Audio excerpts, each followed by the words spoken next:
Hi, and welcome to this presentation on how winter conditions affect the gaming experience in location-based gaming.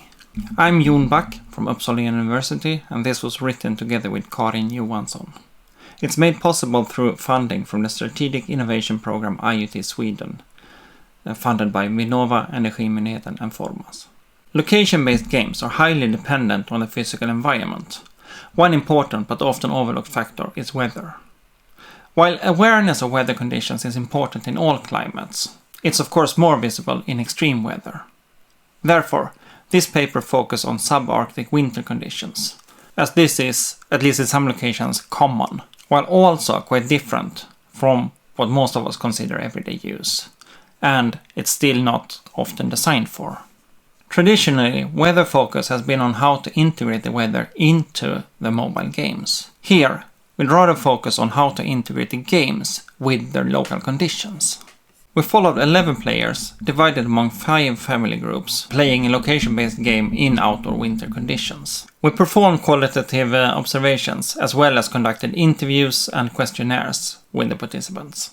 The data was analyzed through a qualitative bottom-up coding based around 3 types of keywords, namely weather, emotions, and movement.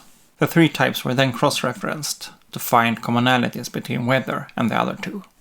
In the study, a game named Oknytt was produced. The game was screen-based, using a map as its main interface.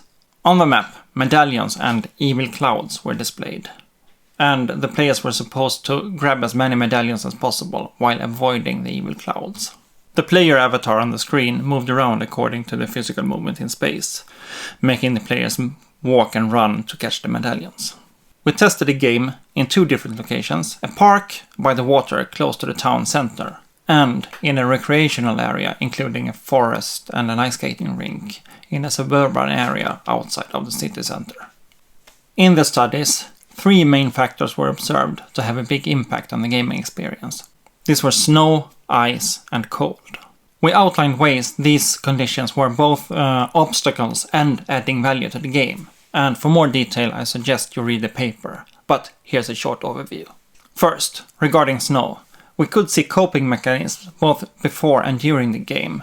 Paths and walkways were preferred over open fields, as the fields were snow-covered.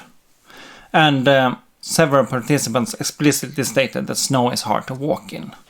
However, when the game forced them out into the snow to catch the medallions, this resulted in giggles and laughs as they tried to overcome the half a meter of snow to traverse it and get to the point where the medallion is.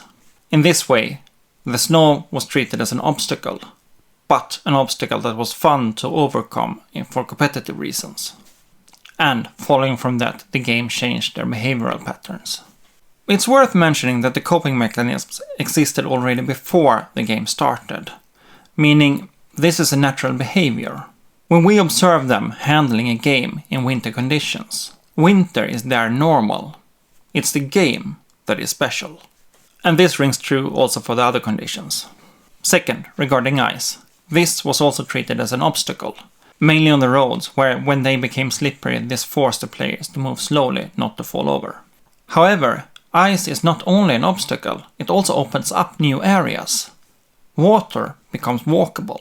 And this led to a discrepancy between the virtual map and the physical reality. In the game, just as in many other games, nothing happened in the blue areas, where there was water. But in reality, you could have walked there. And many people did.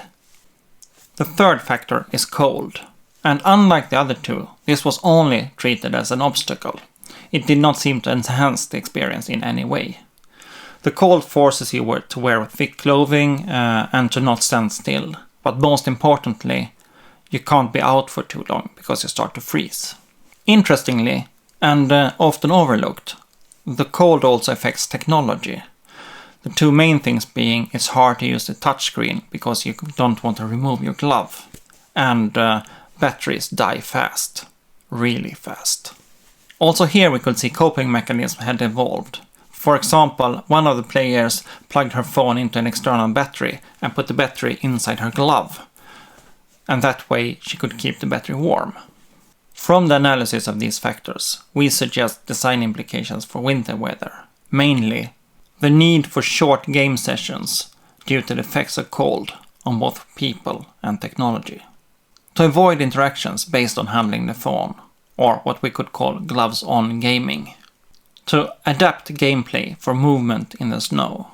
To adapt gameplay and/or maps in accordance with the lack of snow and ice on the digital map.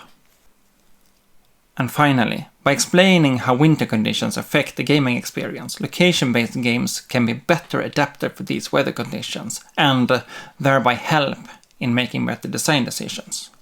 But also, while this paper is specific to a certain type of winter weather, it can also be read as a broader suggestion, opening your eyes to adapting your gameplay to local weather conditions, no matter what kind of weather conditions those are.